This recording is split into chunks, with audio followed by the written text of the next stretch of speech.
This episode of Literary Treks is brought to you by Audible.com, offering more than 180,000 titles for smartphone, tablet, and desktop. To get a free audiobook of your choice and to help Trek FM at the same time, visit audibletrial.com/trekfm. And also by Enterprise in Space, an international program of the nonprofit National Space Society. Find out how you can help science and education and become a virtual crew member aboard the NSS Enterprise Orbiter by visiting enterpriseinspace.org.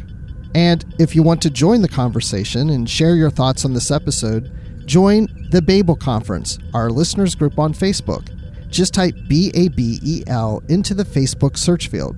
We look forward to seeing you there. Hey everyone, I'm Rod Roddenberry, and you're listening to Trek FM.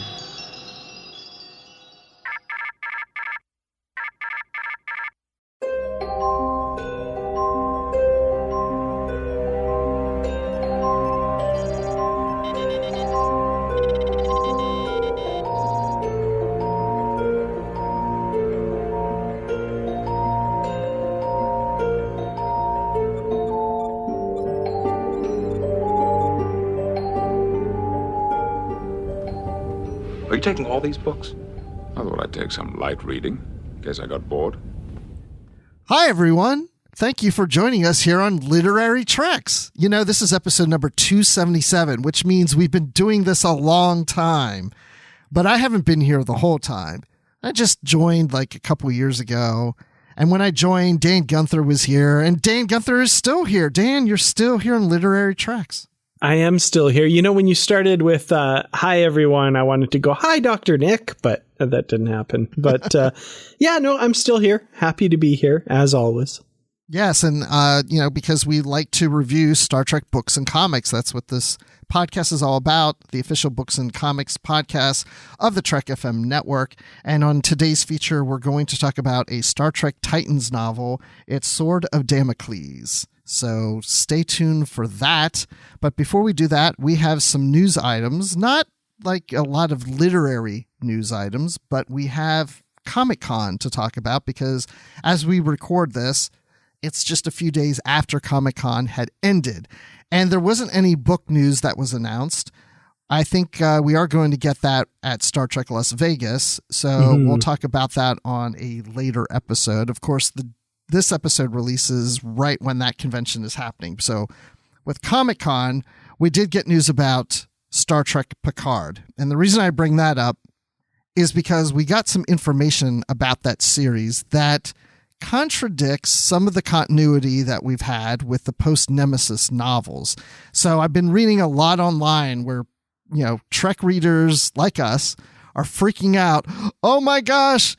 The whole continuity of the past, 17 years of Trek literature continuity in the 24th century is all going to be thrown out the window and overwritten, and it doesn't count, and we're done, and we're all going to die, and the world has just ended. Cats living with dogs, pandemonium. Roof, meow. Oh, it's terrible. It's crazy. So I just want to ask you, Dan, your feelings. Are you crying? Are you upset? Or are you just like... I mean, I'm kind of falling in the side of things. You know, I know this is the wrong franchise, but all of this has happened before and all of this will happen again. You know, this is the 80s Star Trek continuity, the same thing, right? Things came along later that invalidated them.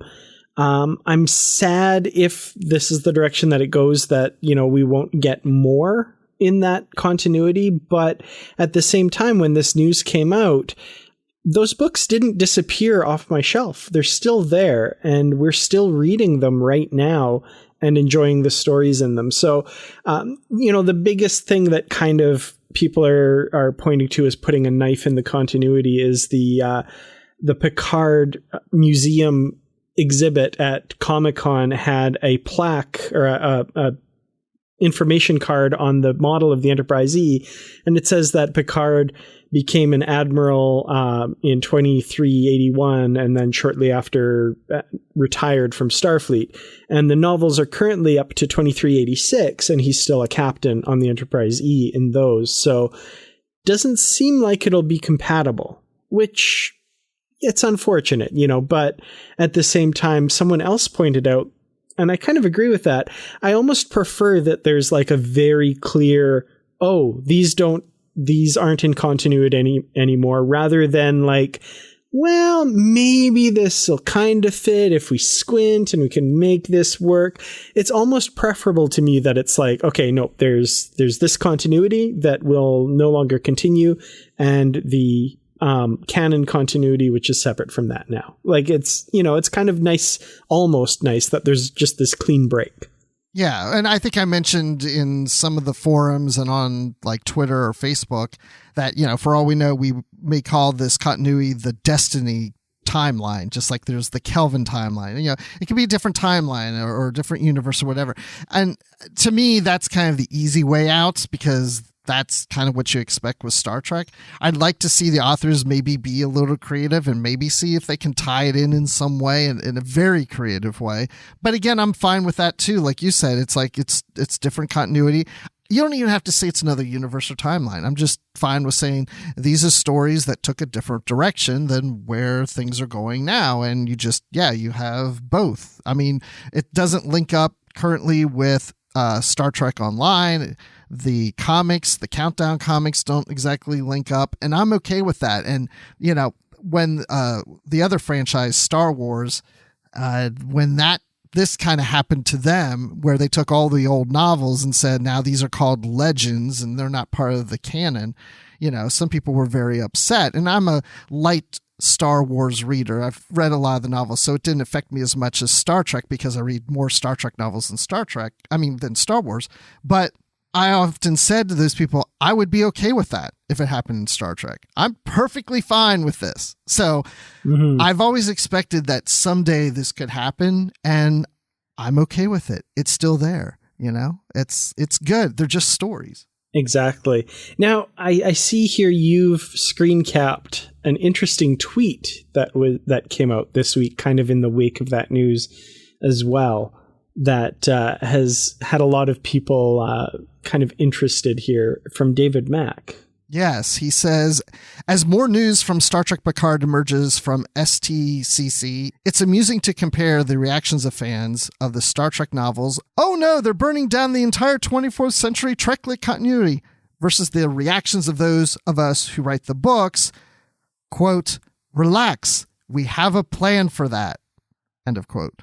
And that "relax, we have a plan for that" is in a photo of them on the Enterprise bridge. It's David Mack with Kevin Dillmore, and then in the captain's chair we have Dayton Ward. But he's not being condescending. He's not being facetious here. I mean, it's like, this is true. They have a plan. I've seen him online say, "No, I'm being serious. We have a plan for that." So there's a plan out there. Yeah, and it really seems that he's trying to be reassuring, which is nice. And I mean, there's a lot of ways you can interpret that. Maybe they do have a plan to weave the continuity in somehow and make it all still flow. Or maybe they have a plan for how they're going to transition out of that continuity and do something different. We don't know at this point, but they're on top of it. And we also got a comment from David Mack on Facebook that there are Star Trek Picard novels coming. He said he wasn't able to say who's writing the first one, but they know at this time who is. So, the way I look at it is there's a lot more to come in Star Trek, both on screen and in books. And me, I'll be there reading it regardless. So, sad to see if some of the tales of some of the characters I love in the 24th century shared continuity come to an end, but also still excited to look over that horizon to see what's coming next. Yes, actually, it gets me excited. I think it would be kind of cool to see a different take on this time frame and see how it plays out. So yeah, we'll see how that works out. And of course, we will always be reviewing the new books, whether they're in continuity, out of continuity, whatever, here on Literary Treks. So that being said, speaking of people's feedback, let's look at the Babel Conference on Facebook and see what the feedback was on Literary Treks 275, where we covered the Next Generation novel Q&A, which of course is a Q book. And we have a comment from Ian Kimmins says, interesting read, this one. It's nice, as you guys mentioned, that the new characters aren't regulated to a bit part players in the novel.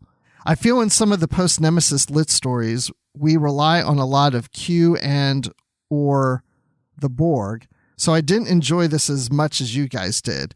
An enjoyable enough read, 3 out of 5. That's in line with us, I'd say. Yeah. Well, a little less than us. Yeah, I think I enjoyed it a little more, but yeah, I definitely understand the whole, like, oh, too much Q. And it took, to my mind, a really good story to push past that feeling for me. And this one succeeded in that area. So, yeah, I get that. And, there was a Q Conflict number 6 comic that we reviewed where I said, I think I'm starting to get tired of Q. So I totally get that. And, yeah, I was kind of right there with you. It's an easy well to go to too many times, I think. Yep. Well, Oz Trekkie says, my thoughts on the Q&A title is that it is due to getting the answers for why Q has acted the way he has and the trials he put the Star Trek crews through. One of the new characters I really liked, Miranda Ketohara, and I like her arc as we move forward in the coming novels. I thought that Zelik-Le-Benzon was a stereotypical security officer who had come up the ranks. Every time there is an enlisted person who is promoted to an officer, they always distrust officers and prefer the company of the enlisted people. It would be nice for once someone put a different slant on this type of character. I liked that Geordi had issues with Ketohara but couldn't work out why until he had seen the counselor. On a side note, all the relaunched novels all have counselors who would be considered atypical. TNG has a Vulcan, Talana, Titan has a Tellarite, Haj, and Voyager has the unconventional Hugh Cambridge. I may need counseling for my counseling sessions if I had to see this lot for help. I am in awe of how Keith seamlessly weaves every episode and novel appearance of Q into one big overarching story without making it look forced and mentioning it for the sake of mentioning it. We are blessed with some incredibly creative writers in Star Trek. 4 stars for this one.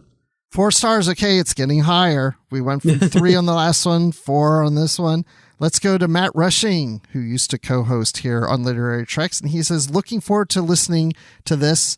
I remember this being the only book I really enjoyed in the run-up to Destiny, and mainly because I was so done with the Borg at that time.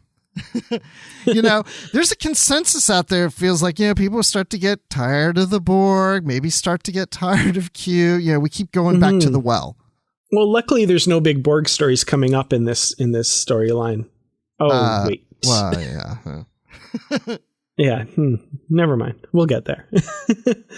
Well, who we haven't heard from yet in this comment thread, which is really weird, is Justin Ozer. Oh, wait, nope, here it is. Justin Ozer.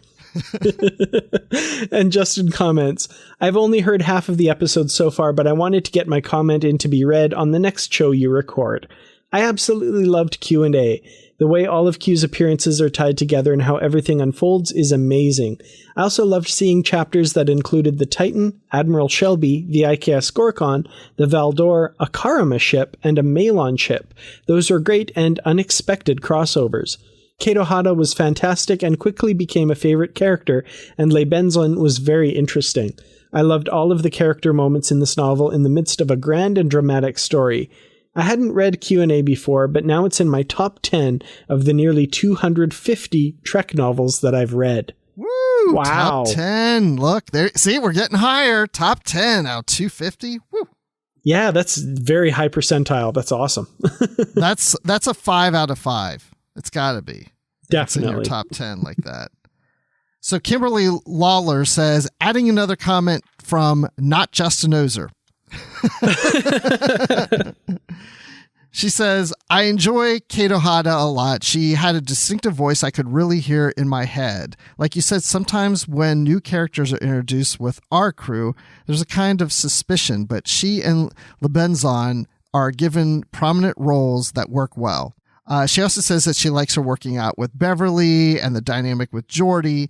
And she says about there's a lot of amazing parents, single parents in Star Trek, except for the O'Briens and Tom and B'Elanna, of course, on Voyager. So she says that she's hard-pressed to think of any other married senior staff members on the TV shows. So it's nice to see Riker and Troy and Picard and Crusher together in the novels as parents. And then the rest of the book, she says that I thought it was fantastic and easily as enjoyable as the original Q novels from Peter David. Keith did a great job casting all the old Q episodes in a new light, and the fast pace kept everything very entertaining. And I think that's true. I think it just really worked, that whole like tying all those Q episodes together. So she's actually, I'm just jumping ahead here. She's giving it 4 out of 5 security officers being broken in by Lebenzin. And that's from your metric, Dan. Yeah. And yeah, she gives it 4.5 out of 5. And I'm still kind of disturbed by that half of a security officer there. I don't know how that works. It's seems a little gruesome. Yeah. Brandon Harbeck says, Q&A is a good story and I highly recommend TNG and Q fans read it one time. However, the story does not hold up as well on rereading for me for a few reasons. 1, the new characters getting development here are pretty much all gone in a few books. Ooh, spoilers, dude. 2, the main plot is so memorable that my mind doesn't need much reminding of it. And 3, the galaxy-hopping tangents went a little too far, and that left less space for action on the Enterprise E and our main characters. Well, thanks for that comment and interesting perspective on that. I think it's because I read it so long ago. This reread was a lot of fun for me, but yeah, maybe on a shorter period of time, it might not be quite as rewarding. So that's all the comments we had in the Babel conference. So thanks everyone for writing in your comments. And we have an email here that tackles the subject of the Q&A cover. This email is from Jay Karapandi, and he says that he's not sure why it's Data, but this cover appears to have more of the picture. I'm like, wait, what's this? Wait. And so I had to click. He put a link in his email, and sure enough, this is the same cover you see on Q&A in most countries, where we're debating about who is that person standing there. And they chop at the top of the cover, they chop half his head off, this Starfleet officer. And I was saying to Dan on the show, that kind of looks like Data. And Dan's like, yeah, I've seen some of those comments online. And we're like, but it must be Q, or maybe it's trying to be Picard. And I think we thought maybe it's Q. When sure enough, here's one that is, looks like it's written in Czech, the language. And, you see the full face, and it is Data. That's crazy. Why? Yeah. Data's not even in the story. He has nothing to do with this, or very, very little to do with this. Why is it Data? And if you look at like the context of the whole picture, it's specifically from Nemesis, where he's standing in the corner, right about to jump through the hull breach over to the scimitar. And yeah, it's maybe they thought they cut enough off the face to make it look like just a generic, maybe people will think it's Q, and whoever did this foreign cover design messed it up and showed too much of the face or something. But either way, it feels very lazy to me. I don't like this cover. I really like the novel, but this cover, yeah, it just screams laziness to me if that's kind of how they went about doing it. This has to be one of the worst Star Trek covers ever, because it features a character that has nothing to do with this novel. Yeah. It's ridiculous, to the point that Simon Schuster Pocketbooks cut half of his face off just so that you couldn't tell for sure who it is. It's crazy. And then, so Matt Rushing does our cover art for each episode, and he used the German cover, which has Picard and Q on it. And Keith DeCandido, the author, said, thank you so much for using that cover in your show cover. It's like, yeah, because the other one makes no sense. So absolutely. I don't have like anything to chop this one up, but it gets a big thumbs down from me. Agreed. Yeah. I didn't mind it too much when it was ambiguous, but now that I've seen the whole picture and it definitely is Data, I can't not see that looking at the cover now. So yeah, that's really unfortunate. Maybe it's the ghost of Data. Who knows? I don't know. Well, we got another email. This isn't about Q&A, but it's about the novel Resistance, which we covered on a previous episode. And this email comes from Rich O'Donnell. And he says, hey guys, thanks for the great show. I recently got a copy of Resistance, so I was happy to read it and listen to your show when it finished. And he goes on to say that he felt that it feels almost like a video game where the crew would try to break a level, die, reset, and try again. He thinks maybe it should have been written along the lines like Shatner's The Return, but tying it all that was established about the Borg since the novel was written. He says that, and this is a long email, so I'm just picking parts of this, but he mentions in an episode Q Who, the Borg were supposed to be neither male nor female. In The Best of Both Worlds, Beverly said that the Borg implants are changing Picard's DNA, suggesting a biological modification to the drones. The Borg do say biological and technological distinctiveness will be added to their own. So biological changes should be a part of the process. Now, okay, the reason that Rich is mentioning this is because in that novel, they're saying that there is no gender when it comes to the Borg, which then Rich later brings up in here that we do have 7 of 9 in Voyager, who is clearly identified as being female. But he says perhaps it was all part of a master plan by the Borg Queen to manipulate 7 and use her as an instrument to assimilate mankind. Maybe? Who knows? Could be, yeah. The weird part for me, and he mentions this too, that 7 of 9 is even mentioned in this novel, where they're talking about how the Borg have no gender. That's right. Yeah. So it seems really weird. It doesn't seem to fit together well there. Yeah, it's kind of odd, but yeah, that was interesting. You got me thinking about that again. So thank you both for sending in those emails. And hey, everybody, keep sending emails. We love it. And hey, keep replying on the Babel Conference. It's great stuff. But let's move forward. We've got a feature to do. And so we have the Sword of Damocles ready to review the next Titan novel. All right, so we're on to novel number 4 in the Star Trek Titan series. This one came out in 2007, and it's written by Geoffrey Thorne. And again, it's called Sword of Damocles. Now, Sword of Damocles, are you familiar with that term, Dan, and what that means? Vaguely. I'm not. I should have gone and looked up the original legend, but the Sword of Damocles is like a sword hanging over your head, ready to strike, like this kind of symbol of an impending disaster that's in plain view and always ready to kind of crush your hopes and dreams, if I'm remembering correctly. Yes, that's correct. It's almost a way of saying, because the sword was hanging over Damocles because he wanted to know what it felt like to be in power. So Dionysius gave him the opportunity to sit on the throne and experience what that power is, but this sword was hanging above him by a thread. So hanging by a thread is another way to think of Sword of Damocles. So interesting. Yes. I sound so smart, but only because I looked it up on the History Channel's website. And I mean, that's more than I did, so you're smarter than me. Well, I was like, what does this mean? I don't know, but there you go. So we'll find out as we talk through this. It'll be pretty obvious as to why that title was chosen for this book. So there is some non-linear storytelling in this novel. So it's interesting because it starts off with an epilogue and then the book ends with a prologue. So yeah, there's some of that timey-wimey shenanigans in between, is like Dan likes to call timey-wimey shenanigans, right? So Dan, how do you feel about the non-linear nature of the story, and was it confusing for you? Now, I read this years ago, and I remembered really enjoying it and not really being confused by it. But as I kind of do when I'm rereading a book, I kind of looked online to see what other people were saying about it.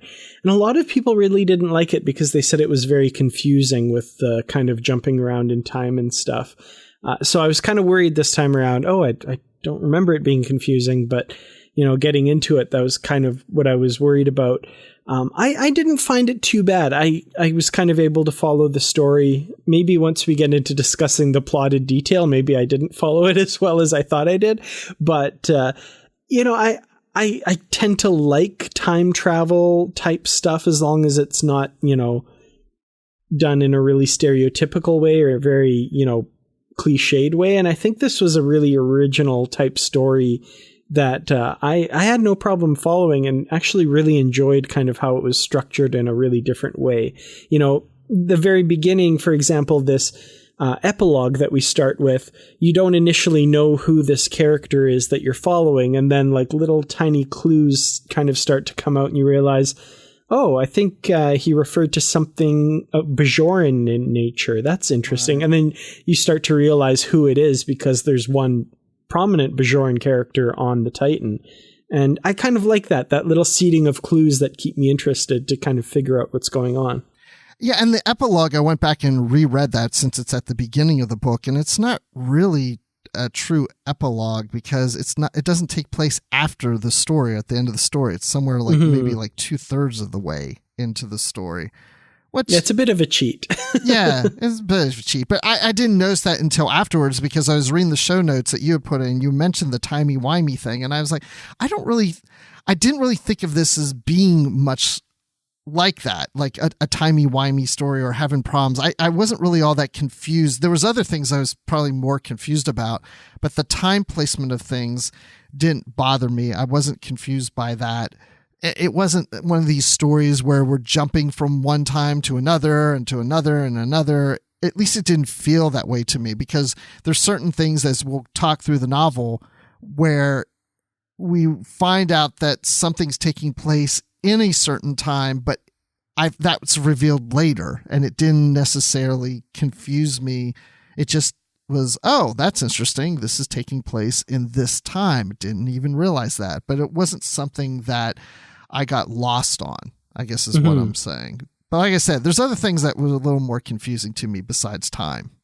Interesting. I'm interested to find out what those were because that was one thing I noticed when I was kind of writing out some notes for this book is I was thinking like, yeah, I got a pretty good handle on this story, I think. And then I kind of, wait, what happened to that character? Where did they go? Oh, okay. That's when that happened. You know, I kind of had to go back a little bit to get the happenings of the story kind of straight in my head. So yes, there's some of that. Yeah, I'm with you on that for sure. Yeah. So this takes place on the planet Orisha. And that's the featured planet, you know, because all these Star Trek novels, you got to have that one planet, you know, where things are happening or whatever. So now this has an insectoid species on it. They worship the Arika's Eye, and it's an anomaly near the planet that periodically releases or unleashes destruction upon the surface and on those poor people on the planet. And they are known as the children of Ericon, and they worship Ericon as a god. And they are fearful of his wrath. That is definitely one of the themes in this book is about fear. Mm-hmm. We definitely focus on fear as being a big aspect of this book. Yeah, definitely. And, you know, we'll talk a little bit later about destiny and religion and that kind of thing. But yeah, this is, they've created this entire religion around the fear of this thing. And there we go. It's the sword of Damocles hanging over the planet that's visible all the time and can at any moment completely wipe out any civilization that has been built up on the planet's surface. So there's kind of this cycle of, you know, they build up their cities and they get wiped out, and they, you know, scrabble back from that and build up their cities and get wiped out. And it's this constant fear that they live under. And they don't explore the galaxy. That's something that's also revealed early in this novel because the Titan is being affected by these warp pulse anomalies, which we'll get into in a moment. But a lot of this is caused by the technology from the Orisha because they have warp technology, but they don't use it for ships. They use it as a protection, a shield to their planet, which is a very interesting concept, even to the Titan crew, that, you know, who uses warp technology for shielding and not for travel? They're not, I mean, this group of beings are not looking to explore the galaxy. They're content to stay where they are. And I think part of the reason is because of fear and because of the eye is watching them. And they don't really understand what the eye is. They just know it's part of this worship of the Ericon, the godlike being or whatever. And so, yeah, I found that to be interesting. When we get through this a little more, it gets a little more interesting and confusing at the same time. So I'm not trying to say too much about it now, But Dan, what'd you think of these insectoid species? I had an interesting time kind of visualizing them in my head. They describe them as having 4 arms and then 2 legs that they kind of walk upright on. So I was kind of thinking like Xindi insectoid or something like that. I kind of thought getting into it that it would make it really hard to kind of relate to them on a level that, you know, that you tend to relate to with people who have human looking faces, because, you know, that's kind of how we're built. But I think the novel did a pretty good job of making them relatable, even though they were very, you know, alien from what we're used to as far as a species go. And I appreciated kind of the culture they'd built because, again, this whole fear thing, anything they do, they're extremely fearful that it might offend Ericon. So, you know, they maybe we didn't build our buildings right, or we, you know, we're thinking unpure thoughts, and that's why he does what he does. So like they're kind of almost like an abused person. You know, they're just completely fearful of setting this thing off and never sure what move is the right move, but you know, they guide their lives by that, which is, you know, it's scary. You know, it's a scary way to live. And they're not cowards. I mean, they're definitely warriors. Not. They fight with each other. There's war going on. So yeah, I mean, this is fear in the fact that it actually makes them a little more aggressive, probably as a species, than maybe what they would have been if this eye wasn't there. And the other thing I want to mention from my standpoint on this species is I was envisioning them looking a lot like the Geonosians in Star Wars Attack of the Clones, with more limbs. And, you know, it's mentioned that the species, some have wings, some don't. So I was kind of envisioning that. But and definitely this planet is not a very beautiful place to be in a sense. You know, the sky has different colors, but that's because, you know, the eye is kind of causing all this devastation and quakes and things. And so a lot of things are getting destroyed, and there's fires and there's smoke and things. So it's almost like a war zone, even though the war zone probably is affected more so because of what's happening to the planet, more so than what the species is doing. Yeah, and I mean, there's some there's some interesting descriptions of the landscape. So it seems like it's kind of at least where the Titan crew find themselves. It's kind of a jungle area, but they keep talking about the vermilion vegetation. So this kind of red colored vegetation as opposed to the green that we're used to. So I was kind of picturing big like jungly fronds and plants and stuff, but kind of this red color, which would look interesting, but definitely alien. Well, and they also mentioned that there's these spires that they go and basically hide into to be out of sight of the eye and to protect themselves of the eye. But it's also a place where they have, it's almost like mission control in a sense, or, you know, like some kind of master control area that they're able to have like technology that they're using to help protect themselves and maybe do something with the environment, with the eye or something. I don't know. That part got a little confusing of really what their technology could and couldn't do. Yeah, it was a little bit unclear. And we find out later in the book where this technology comes from, which is interesting, but we won't talk about that quite yet. But yeah, it was a little bit like, okay, so this thing creates a field around the planet somehow, but it also, you know, affects Titan by sending out this warp pulse and that kind of thing. So yeah, it's kind of, it does what the plot needs it to do to either create problems or solve problems. Yes, it does, for sure. So that takes us to the mission of the Titan. And we've been talking about these warp pulse anomalies around Orisha. And this is what has been causing this warp field problem, these waves in space that prevent the Titan from really being able to use the warp drive. So they're kind of stuck in this area.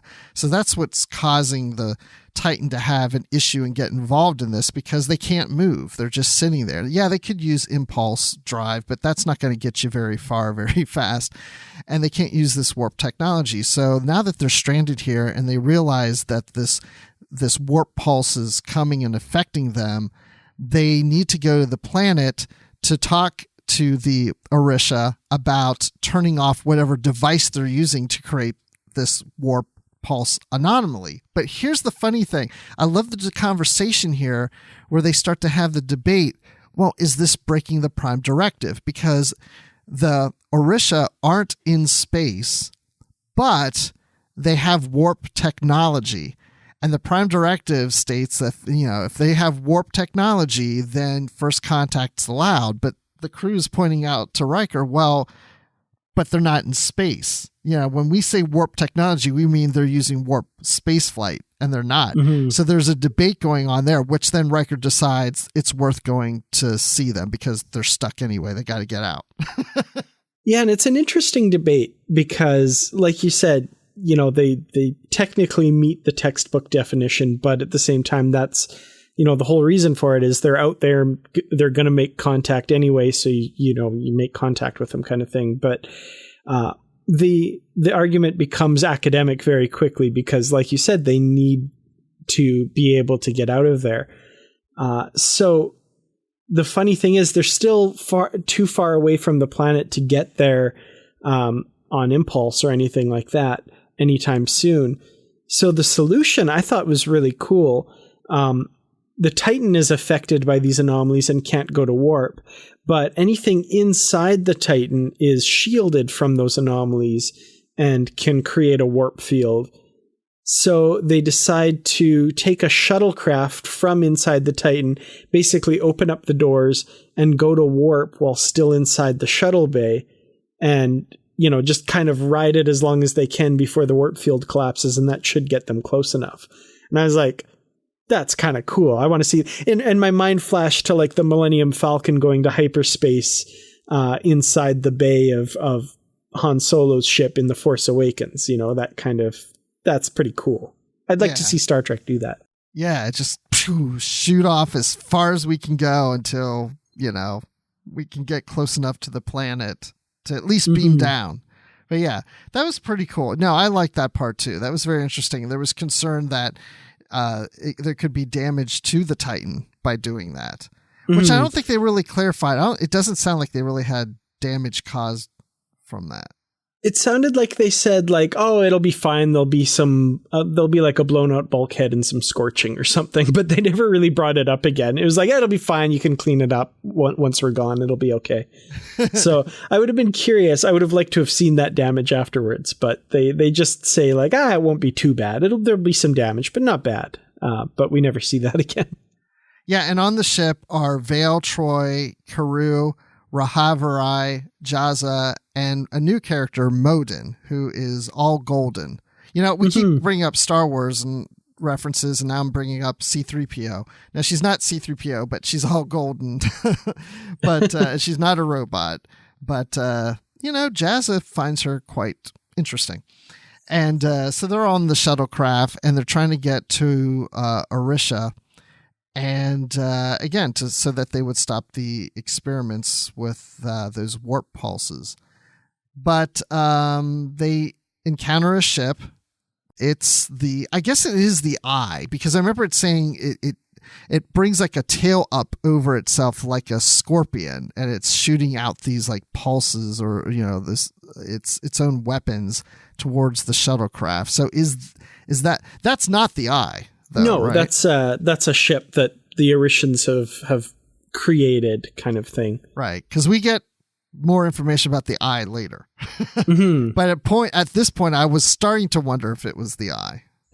Yeah, and we're curious about, because they know about the worship of the Eye from like monitoring their broadcasts and that kind of thing. They've kind of decoded all this information and learned all this stuff about this culture, but they don't know exactly what it is yet. It's just this kind of, they worship this thing. That's weird. And they seem fearful of it. Okay. But yeah, they encounter this ship, and basically the ship starts firing at them, seemingly protecting this thing that they're kind of heading towards. Yeah, and our officers are using kind of weird, like, they can't really travel, but they're gonna like use warp against warp to kind of push themselves away from the firing from the ship or something. Anyway, there's some weird, techno babble, I guess, kind of going on here. So I'm just going to kind of put out there, because we're starting to get a little more into the spoiler territory here. But they do crash land on the planet, which is Orisha. But is it really? Because as they're traveling to Orisha, they see that's going to be further away, but all of a sudden it comes sooner than they expect, because it's this warp shield, in a sense, that really they're entering, and then all of a sudden there's the planet before they get to the planet. And so there's so much confusion that they have, like, what's happening here? Did we overshoot things? Are we, getting there sooner? And so they crash land, and we find Jaza and Modin together on the planet somewhere. Because we kind of jump ahead where they kind of wake up in the middle of a planet, and Jaza and Modin are somewhere, and then the rest of the crew is somewhere else. And none of them are on the shuttlecraft anymore. Yeah. And so basically what's happening is they're flying towards this anomaly, and this was kind of cool. Only Jaza and, was it Modan or Rahavre? One of them, only they could see it, and the other characters couldn't see it, and they were like, well, why is that? And it's like, well, Bajorans and humans are different. I guess we can see different wavelengths than you can, or something like that. But they enter this anomaly, and like you said, they're still a ways from the planet, but all of a sudden the planet's there, and they're going to crash, and the shuttle's heavily damaged and that kind of thing, but they all kind of escape on the transporter and end up on the planet while the shuttle crashes. And yeah, it does seem that they're all very separated from each other, with Jaza and Modan together, and the others kind of eventually all find each other together, but they're still interestingly separated somehow. ... Yeah, because I remember then they, Jaza and Modin, they find each other, and they're heading to the shuttlecraft, and they eventually find the remains of what they think is Titan that had crashed on the planet. And of course they're devastated, because you have to think what happens earlier in the book, as they're traveling towards the planet, Troy, she can talk to Will, telepathically, Will, and he's like, Imzadi, whatever, and all this stuff. And then she loses that connection, and she's like, oh my gosh, I can't sense them anymore. I can't sense Titan anymore. They're gone. And now at this point in the story, as these two characters, Jaza and Modin, are walking around, they find a crashed Luna-class ship on the planet. And they're like, oh my gosh, they crashed here. Everybody we know is gone and has died. And okay, let me just say this. I don't care, because we're in spoilers. I was like thinking, and by the way, the other members of the crew find this too, and they're thinking the same thing. And by the way, the Orishans call this area the Shattered Place. Mm-hmm. And the other thing I forgot to mention, while the shuttle is crashing through the atmosphere as well, I think it's Vale who looks out the side window and sees what she believes the Titan is, the Titan to be on fire and crashing through the atmosphere kind of alongside them as well. Right. So okay, now... Okay, and yeah, we need to back up again, because this is going to make my point. One of the things that happens early in the book, that they're in this area, the Titan is, and they're doing these scans, and so they're all like, the Titan's like in this void or something, and they have probes going out, and they detect this signal from one of their sister ships, the Chiron, and then that's what kind of propelled them forward. That falls into this anomaly, and so when later in this book they find the crashed ship, they're like, oh my gosh, Titan crashed. They're all dead. And I'm like, how do we know it's the Titan? Because they said there were 3 other ships out there, the same class, the Luna class ships were in that same area, and they lost contact with them. How they know it's the Titan? I bet it's not the Titan. I knew it, and sure enough, it wasn't. You know what's funny is reading this book, I didn't remember a lot about it, but I did remember that there was a time travel aspect to it. So I have to admit, probably the first time I read it, I was like, oh, this isn't the Titan, this is another ship. But this time reading it, because I remembered there's a time travel thing, I was like, oh, this is the Titan, and they prevent it somehow through time travel. That must be it. And so I kind of faked myself out because of my very, very vague memories of something to do with time in this book. Your memories are better than mine, because I read this book when it came out and I didn't remember any of this. I mean, this felt like the first time I was reading it. Yeah, and I that was basically all I remembered was like there's some kind of weird time stuff, and the main character was Jaza Najem, and something to do with the Titan crashing. Right. This is one of the problems that I have by reading so many Star Trek books and comics and watching the shows and anything that, I don't remember it all. It's true. It's true, actually. And I've said this before. That's totally the only reason I started that website where I review all the Star Trek novels. That was just a resource for me, so I could go back and be like, oh, that's what that one's about. I remember that now. But yeah, there's times people will say like, oh, hey, Bruce, have you read Star Trek, blah, blah, blah. And I'm like, yeah, I read that one. They're like, is it good? I'm like, I think I remember it being good. Yeah. And they're like, oh, great. What's it about? I'm like, I don't remember. No idea. I just know I read it like years ago. There's some people, they're among the stars. They go on some sort of trek. They beamed someplace. I remember that. No. But anyway, so were you, okay, we talked about confusion before. Were you a little confused that, like, I thought for a while, and this isn't a bad thing, but I thought for a while that Jaza and Modin were at one location on the planet while the rest of our crew was just in another location, and they just haven't found each other yet. But we find out later, well, there are different times on the planet, but I thought they were still within the same time and just hadn't run into each other yet. Yeah, and I'd forgotten that aspect as well. So I thought they were all in the same time together, but yeah, they're very separated, both physically. Well, actually, not all that physically. They're kind of in the same place, but they're separated by a millennium, basically. There's about 1,000 years that Jaza and Modan have appeared, and the others are in the present-ish, I guess. Yeah.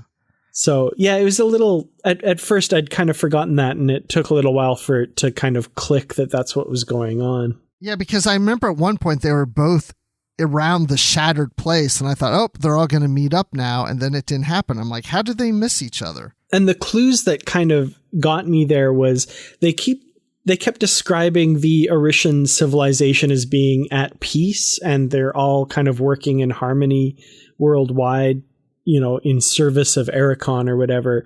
But when we see Jaza and Modan, there's different groups of them fighting each other, and there's this kind of constant fighting going on, and it seems like they're using like firearms, like with bullets and stuff, which seemed kind of like out of place, and the fact that the culture was very different from what we learned. And then when it was back with the other people, they were in the same area, and there was no talk of any of that fighting. They weren't trying to like avoid soldiers or anything like that. So that was kind of the first clue that something was very different about where they were.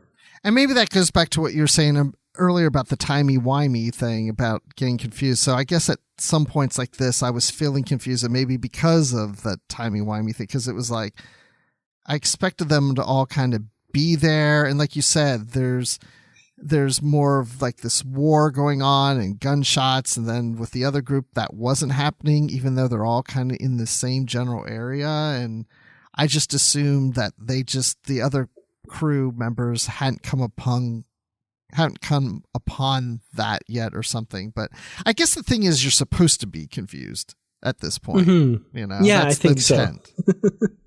Yeah, they're definitely the author's definitely relying on that a bit, I think, because there's some very blatant parts where you're like, well, no, that should be there or that shouldn't be there, and your expectations are definitely thwarted. And Jaza really is the central character to this book. You mentioned him earlier too about being Bajoran, and in that epilogue, that was Jaza that we were discussing, and he's on this planet with Modin, and they found the shuttlecraft, but it's, something about it's not working, where, the warp drive's not going to work, but they can go to the warp core from what they think is the crashed Titan, and take aspects of that and bring it into the shuttle to give it the warp capability to just, fly home and find the others, or fly back to the Titan or whatever. But the thing about it is, we have these flashbacks that Jaza is having during the occupation with the Cardassians on Bajoran, and how on Bajor, and how he was dealing with that and with his family and the loss of his family and the things he was doing. It was fighting and such. And he also had a vision at the time of a place that he would be when he dies. So there's times where Modin's like, well, aren't you worried about going over there or doing this or doing that or flying the shuttlecraft? We could die. And when we were flying here, you didn't seem to be worried. And he said, because he knows, he had a vision from the prophets of where he's going to be when he dies. And during those events, those don't fit that vision. So he knows he isn't dying at that point. So, the prophets have a sense of humor in a sense, he brings that up too. And so here he is on this planet, and he feels very comfortable until then one scene, he recognizes the area he's in and the situation. He's standing there and he's just looking out, and he's like, oh my gosh, this is that moment. This is where I die. And here's the funny thing that he would say it's funny too. He didn't die. Yeah, and maybe it's a little obvious in the writing. Maybe it's like, once it's coming, it's like, oh yeah, okay, they totally set us up for that. But I do have to say that was a total oh dang moment for me. Yes. Like, it was really, I thought, well written, where he comes over the hill, and he had described to Modan earlier he kind of set the scene for what he saw, and she's like, oh, okay, whatever. And he comes over the rise, and the description is exactly what he said to her. And I was just totally, oh dang. That was good. Yeah, that's definitely a highlight. Like you said, the description, all of a sudden you're reading it, and you're discovering with Jaza at the same time, like, oh my gosh, wait, this sounds like that vision. This is that moment. Like, we're both with the character going, oh, wait, this is it. This is that moment. And then I'm thinking, okay, what's going to happen now? Like, what's going to happen to him where he's going to die right at this moment? And nothing like that happened. But even prior to that, and even after this, I've really enjoyed the discussions that he had with Modan, where, he's explaining, his faith and the visions, and she's just kind of questioning, like, well, almost like, well, isn't that kind of superstition? Or you're a scientist. I mean, you should know, and he just kept, relating back to his faith. At one point when he was younger during the war on Bajor, he lost his faith. He didn't believe in the prophets until these other events happened, and he had this vision, and now he's very dedicated to his religion and his faith. Yeah, he's a really interesting character, and I like that kind of exploration of a scientist with a really strong religious faith as well. And yeah, those discussions with Modan and the kind of back and forth, and how she comes to eventually realize that there's more to what he said than she initially thought. I think that was a really interesting path, and we're well into spoilers. So the one thing about this novel I'm really sad is that we won't get more of that, because Jaza is no longer a part of the Titan story going forward after this novel because of what happens here. Which was really interesting for me because I thought Jaza was around a lot longer than this. Like I thought he didn't, like I thought he was, like I didn't remember it being this soon that he was gone. And again, yeah, and like you said, spoilers, because we're really jumping to the end.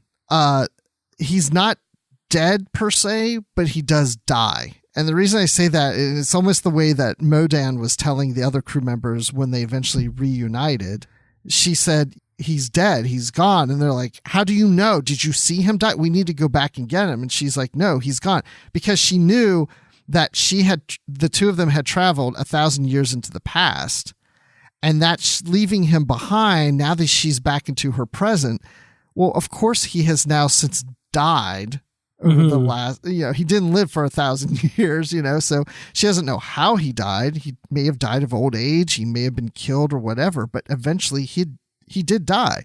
And so it was just interesting to see that conversation with Vale and Troy because they're upset that she would leave him behind, but it was his choosing because he didn't die at that moment. That vision wasn't about death. It was just his next journey. And that was to stay behind and help lead the Orishans. He became what later is known, I guess, as the Oracle. And he had to make sure that because they traveled themselves back into this past, that the past isn't going to get altered and he's going to put them on the right direction. Keep that path going to build their civilization to where it ends up being in the future. And the way he does that, I thought was really fun because they have these isolation suits, and we've seen them in action in only one time, and that was Star Trek Insurrection. At the beginning, they had those orange holographic suits that made them invisible. So that's how he's, communicating with the Orishans and, basically whispering in the ear of this one Orishan and influencing them that way. So he's trying to cause as little, disruption to their society as possible and keep the timeline going and not let this crashed starship affect the timeline significantly. And I absolutely love the scene where they're in the shuttlecraft and, he goes outside and says something to this Orishan and comes back in, and the Orishan walks off and they have this whole conversation. And then the Orishan comes back with the little components that they needed from the crashed Titan, in quotes, which is not the Titan, brings the components back and puts them beside the shuttlecraft and then toddles off. Yeah. He's like, oh man, he's got it made on this planet. He just, can get them to do anything for him. Yeah, absolutely. No, that was good. I think the Jaza storyline, and of course, like I said, he's kind of the lead character in this. I think he was the most compelling and interesting character in this book. Definitely for me as well, for sure. So let's talk about the other crew members and the solution to all of this. First of all, the Titans still stuck where they're stuck. We know they didn't crash on the planet. And they do find a Orishan ship flying around the eye. And they eventually board that ship and find this Orishan that is connected to the ship with cables. Half of its limbs are cut off to the point that it's connected. It's old. It's dying. It's kind of a moving scene in a sense because, the ship is using this Orishan as its membrane, and then Riker approaches it and sees it's dying, and Riker's in a lot of rage because he thinks Troy is dead, and this person on the ship and the ship are to blame. But instead he has a different reaction because when he views this being and the state that's in, he realizes that this isn't the fault of this person. This person's basically a slave to the ship. And he reaches out and touches her cheek. He caresses her and sees that she's dying. And it's kind of it's not a real moving scene where I'm crying, but it was a nice scene. I wasn't expecting that. Yeah, I really, that scene was really good. And I also like that we get kind of almost a whole chapter or part of a chapter from the perspective of this being who's at the center of the ship as well, and how she came to be there and how she was prepared. And, how she didn't have faith in Ericon to begin with and didn't believe that this was a god, and then kind of eventually turned into like its protector, and like no one will dare go near it, I will protect it kind of thing. And yeah, I had a lot of empathy for this person. She had a really interesting arc. Yeah. And eventually, yeah, she dies shortly after they board. Well, because she was like in a cocoon, which now had just shattered or withered away as they were there. So, but her time had come, and she had done, I guess, what her mission was to do at that time. But yeah, I thought that was very interesting. And at the same time, the shuttlecraft crew is back aboard. They're all together.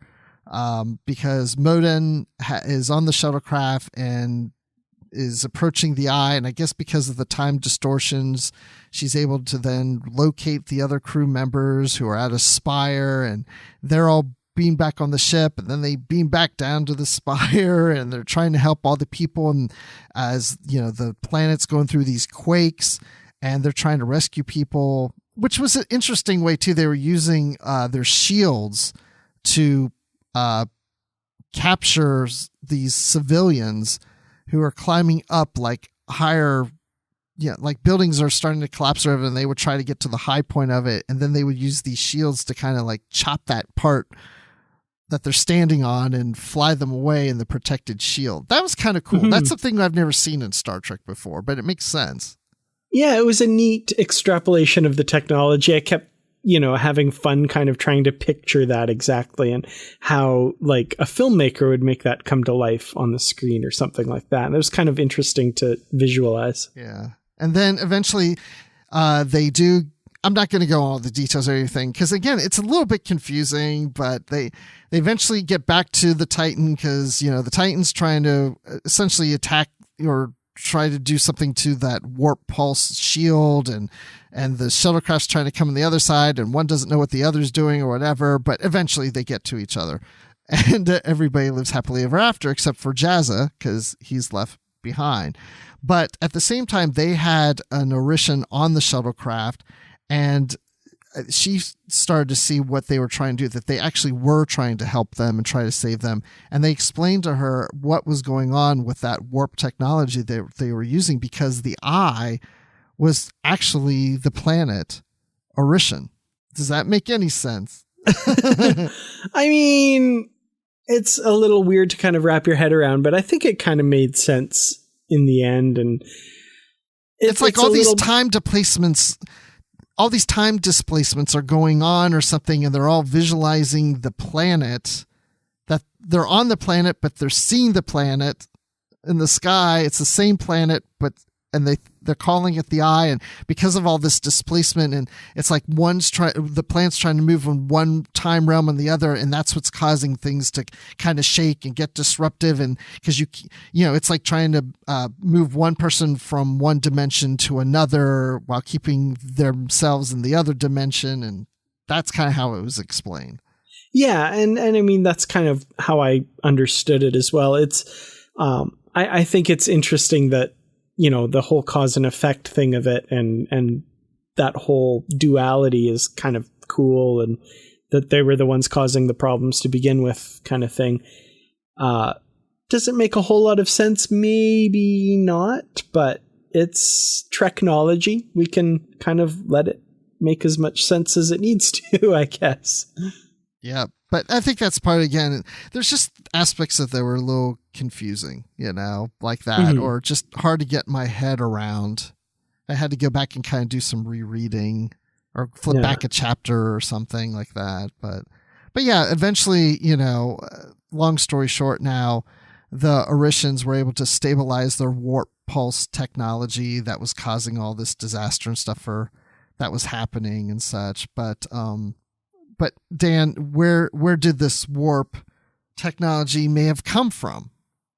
Now, this might be something that I just kind of made up in my head, and I don't know if there's anything in the text that really supports this, but in my mind, I always thought because the starship crashed 1,000 years in the past, and its warp core and stuff was still intact, it's the U.S.S. Charon, that the Orishans adapted that technology to create the warp technology that they're using.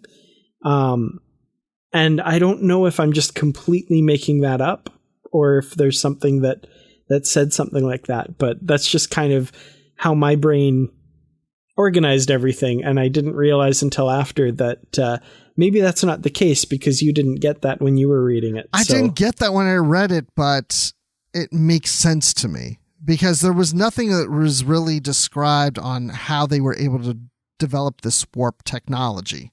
Because remember, as we said at the beginning of the show, they weren't using it for travel. And the crew was really questioning, why would you develop a warp technology if you're not using it for travel? It seems like an odd technology to use for what they're using it for. And it would make sense if there is, this crashed ship there and there's this warp drive and they tap into it or they learn to develop something from it, that's where it's coming from. I mean, it makes a lot of sense. But then you get the whole paradox of, well, the reason the ship's there is because of the warp pulse technology, and that would have developed before the ship crashed. But if that was developed because of the ship, I don't know. As Janeway said in an early episode of Voyager, one of the hardest things to get your head around in quantum physics is that sometimes effect precedes cause, which didn't make any sense to me then and still doesn't make sense to me now. So I don't think it made sense to her either. I don't think so. But, one of the other things is that this particular author, Geoffrey Thorne, his style of writing, I find, is very interesting and kind of colorful. We talked a little bit earlier about how he writes with just giving you little clues and letting you kind of piece it together as you go rather than just kind of giving you exactly what's happening kind of thing. And I don't know if you enjoyed this chapter as much as I did, but it was right near the end as well. They're basically, I think they're on Orisha, basically taking shore leave. And we see these groups of people, or one person or two people, and the author never says who they are. But from the context of the little scene that we get, you're like, oh, that's Riker and Troy, and Dr. Ree is talking to them. Okay. Or, oh, that's Modan and, Vale, and I can't remember exactly who's talking to whom and all of them. But, for all of them, sometimes it took me a couple times to just kind of read through it and then realize, oh, okay, that's that guy. And that's what's going on.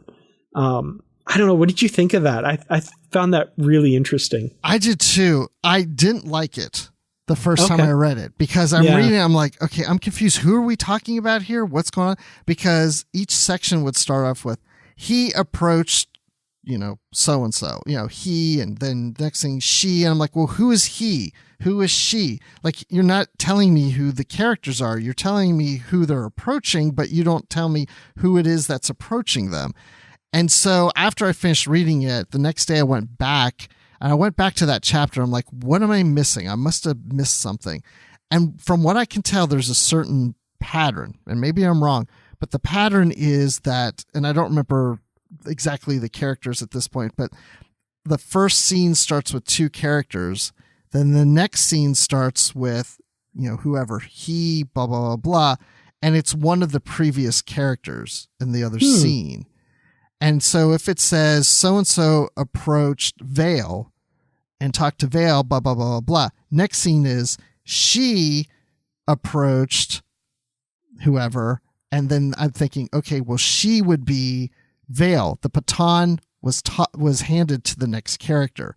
So each scene, the person that is entering the scene is the person from the last scene that was approached. Does that make sense? See, I'm kind of misremembering because I remembered it as there were no names at all whatsoever. Okay, so because let me look here. So in chapter 16, I'm not really prepared to do this, but we have a scene here with one of the Orishans and... Oh, yeah. Okay. So starting on my ebook anyway, 4 of 12. So the first one, for example, is she found him in the wreckage, quietly scanning and occasionally digging. He hadn't seen her since that night in the sensor pod when she'd offered him comfort. She asked what he was up to, and he made some noises about getting clean scans of Charon's bones to provide Starfleet HQ, blah, blah, blah. It was a Cardassian thing, and he didn't really expect her to understand. So there's no names at all, but you understand, oh, it's a Cardassian thing. Oh, that's Dakal. And right. And the person talking to him is Modan, because she told him she did understand that news of, or maybe it's not. No, it's is it Vale? No, it's because Vale's in the previous scene. No, but it's not. It's because they're talking about when she offered him comfort in the sensor room, right? Who was that? That was was that one of the Caitians? Yeah, Caitians. So yeah, that was the Caitian character. I can't remember. So there's little hints that like, oh, it's those two, and then the next one is two other people, and then so on and so forth. Yeah, I don't know. See, that's the thing. It's really confusing. But then I started to think that maybe it was just like, one person from each scene shows up in the next scene and they're not identified. I don't know. That was kind of weird. Mm-hmm. That was one, like I said, I had to kind of go back and re-examine them and realize, okay, that one is Dakal talking to the Caitian ensign from the sensor room. And then a later one I remember, for example, is Riker and Troy, who we haven't really talked about. They have this whole thing kind of going on as well. Yes. And you understand from this scene that she's gotten good news from Dr. Ree regarding something. So, but why not identify the characters? Why do you think the choice for the author made in this chapter to not identify characters? It's like all hinted at. It's like a puzzle you have to put together. And I think it's basically just kind of in the style of the entire book, because the whole book is kind of this puzzle that you have to put together and piece things together. So like at the beginning with what character is this? What's going on? Why is he on this planet? And then if you apply that even to Jaza Najem's life, his whole life is kind of this puzzle that he's been given clues to by the prophets that he has to piece together. And when he sees that field, he's like, oh my God, this is the answer to the puzzle, but it's not quite what he expects. I think it's just this kind of thematic thing that he's worked into the book that reading online, I think some people found really annoying, but I really enjoyed.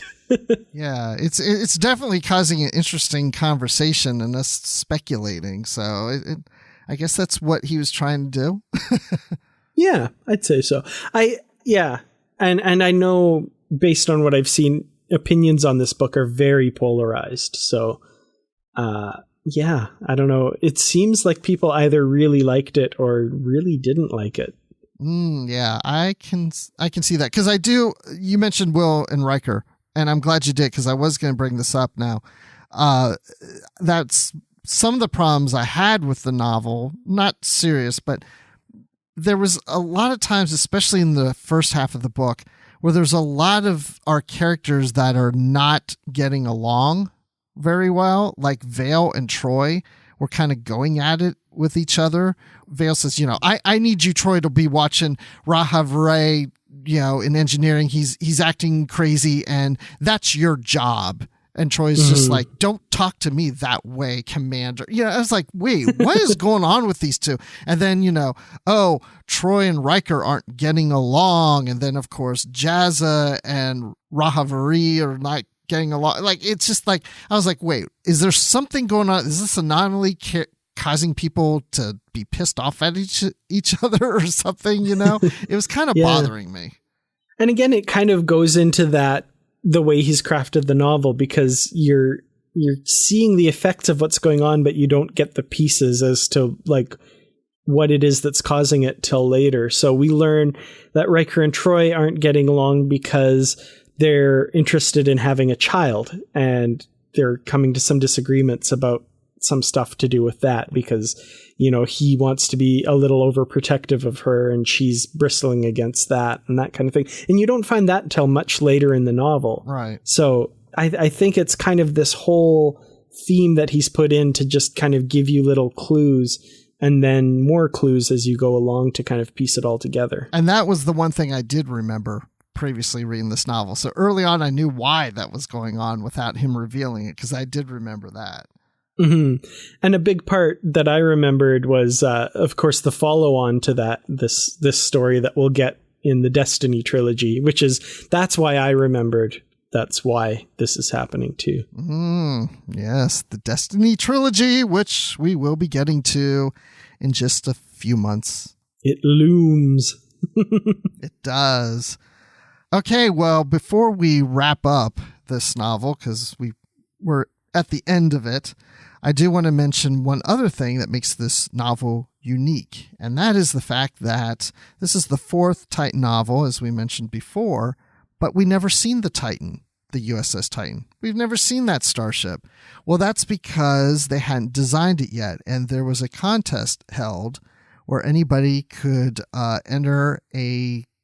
send in a diagram of their version of the U.S.S. Titan.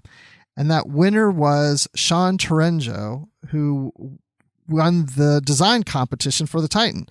And so the cover shows the Titan, but in the middle of the paperback novel is a fold-out diagram of the USS Titan from all angles, and it's got some, words on here describing certain aspects of it. And I have to say, I love the look of the Titan. And it's a nice little thing to have that in the middle of the book. And yeah, it's really cool how that design has stuck. And I mean, I have a little eagle moss model of the Titan, for example. Did you catch the little Easter egg to the designer of the Titan in the book as well? Oh, no. Tell me. In chapter 6, Dr. Rahav Ray talks about one of the fellow designers of the Titan class, or of the Luna class starship. And so here's the paragraph in chapter 6. One of my colleagues on the Luna project felt that way, he said eventually, frowning over the exposed guts of the tricorders in his lap. Dr. Tourangeau felt that our work was in the nature of a competition, with us setting ourselves against the limitations imposed by nature and finding ways around them. So I was like, oh, that's neat. And just that little bit of a little kudos to the actual designer of the USS Titan in the novel here. And I didn't pick that up because I hadn't read yet who the designer of the Titan was when I was reading this. But it's funny you say it's in chapter 6, because I'm opening the book here, and that insert of the diagrams of the Titan is in the middle of chapter 6. Oh, right on. That's cool. I was actually, I have the paperback somewhere. I'm not sure where, but I was actually reading the ebook version. So that's neat. I wonder... That must have been planned to have that so close there. That's really cool. Yeah, that is really cool. So, yeah, and there we have the Titan. So will the Titan still look like that after Star Trek Picard premieres? Stay tuned. We will find out. I bet it will. It's a design that's stuck around enough that I'm like, they should use that if the Titan shows up somehow. Yes, we shall see. So, that being said, final thoughts, Dan. As I've mentioned during this review that we've been talking here, this novel's a bit polarizing. Some people really like it. Some people really dislike it. I'm definitely on the really like it side. I like his style of writing. I loved the story. I thought Jaza Najem's arc was really interesting, and it was a fun kind of way for him to leave the series. I'm sad to see him leave. I'm kind of wondering if, like, as we go through these Titan books, do we just lose a character every book? Because last book we lost O'Reilly, the ensign who stayed with the Pahaquel, and then this book we've lost Jaza Najem, who stays behind on this planet 1,000 years in the past. So sad to see him go, but I really liked his story. So I'm giving it a 4 out of 5 crashed warp core pieces that maybe help launch the technology of a planet. Well, there you go. Yeah, I would say that you said it's polarizing for some people. I can sense that. I'm kind of in the middle of this. I enjoy the story. I like that it's complex. I like the Jaza character. I like how this was a little bit mysterious and had you guessing. I like being a little confused, but sometimes I get to a point where I don't like to be confused because I feel like I'm getting a little confused too much. But I didn't like, as I mentioned earlier, about the dynamics with the characters, like Vale and Troy's conversation. It just kind of bothered me a little. The bickering that was happening on the shuttlecraft and stuff. It wasn't that bad. It was just like, I don't know. I guess because when you think of the Next Generation, you're like, oh, everybody gets along so well. And now it seemed like people weren't getting along all that well. But I mean, outside of that, I mean, I would say that, you know, the characters were pretty much spot on as themselves. But anyway, I would say that very interested in the concept, somewhat confusing. So I'm in the middle. I give it 3 out of 5 tremors on the planet. Ooh. Now, do these tremors involve big, like, worms coming up from the... No, that's a different tremors. Never mind. No, that one I understood. I was never confused by that. And that's not good. So, Bruce, if you were trapped 1,000 years in the past and you were trying to guide a civilization, how do you think you would adapt? I feel like this would be a tough life for anybody. It's not something I'd be interested in taking up as a full-time job, I think. No, but if I had to go 1,000 years in the past, I wouldn't mind changing the timeline. And I would take episodes of Star Trek with me and bring everybody up on the philosophy of Idik. Nice. I like that. Let's do that. But they burn you for being a witch because you're showing them these weird moving pictures. Oh, that's true. They'd also call me the Eye. I don't know. Well, it's been fun talking about me being a witch today, but it's not the only thing we've been discussing on the network. So here's a quick look at some of the other things you may have missed elsewhere on Trek FM. Previously on Trek.fm, The Ready Room. Tilly got a good launch. She had her subplot with May, which was the mycelial creation. And she didn't come back. I just now realized that. Well, she went away with She a didn't thought. come back because they fell into the trap of using her as comic relief, which they do way too much. Yeah. Well, The Edge, a Star Trek Discovery podcast. It's very similar to Sarek, you know, first wife, get a divorce, whatever, and then start a new family. That those siblings, and especially with that age gap, is not going to, you know, really remember or consider it a family. See, that's it. Amy just ruined canon on this show. Primitive Culture, a look at history and culture through Star Trek.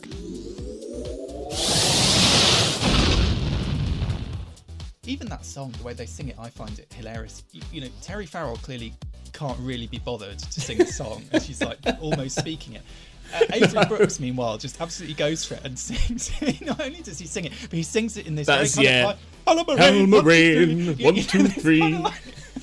Bizarre. I mean, like, I know he, like, when he does his singing later on in DS9, he often he does sing. He has quite a high voice, given what a big kind of booming guy he is, and so on.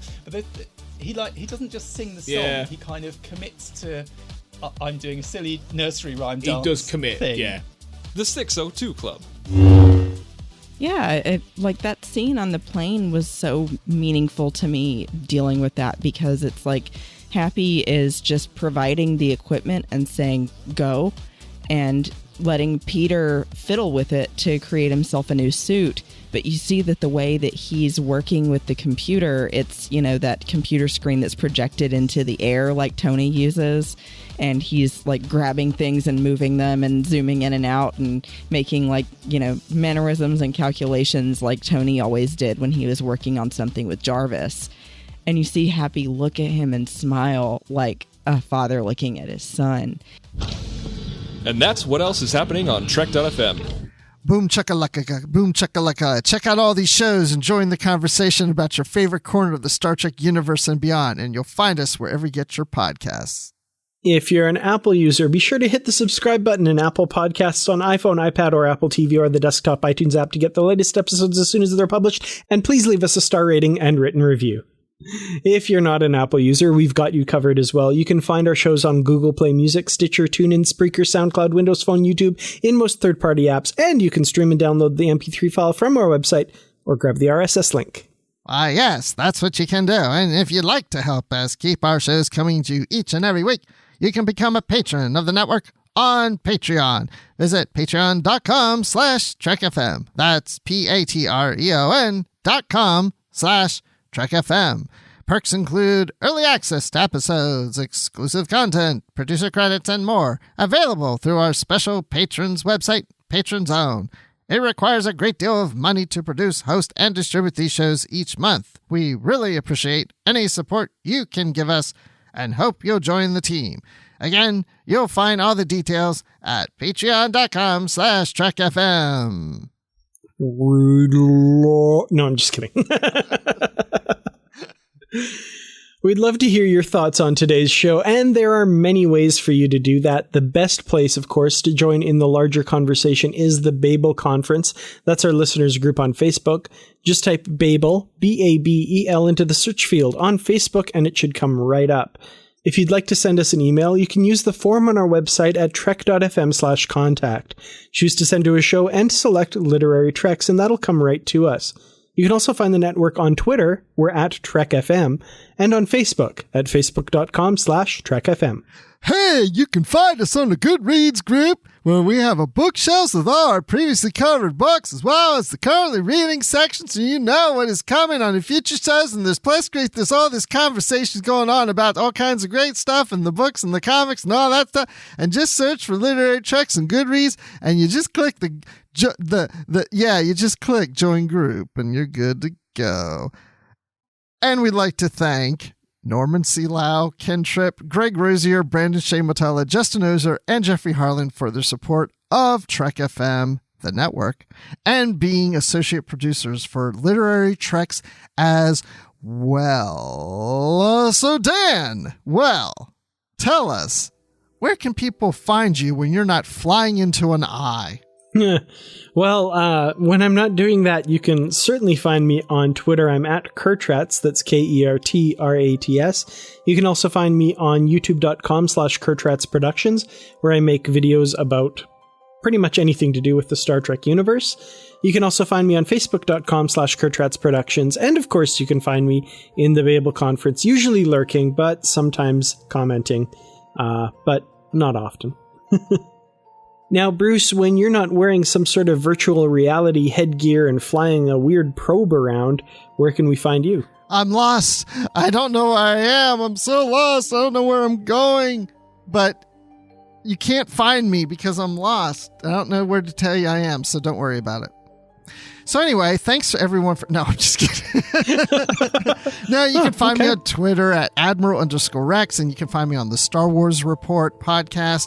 And when we do Discovery, when new episodes of Discovery come out the next day, I'm on with Brandy Jacola, and we're doing Live from the Edge. And of course, I'm always in the Babel Conference. So thanks everyone for listening.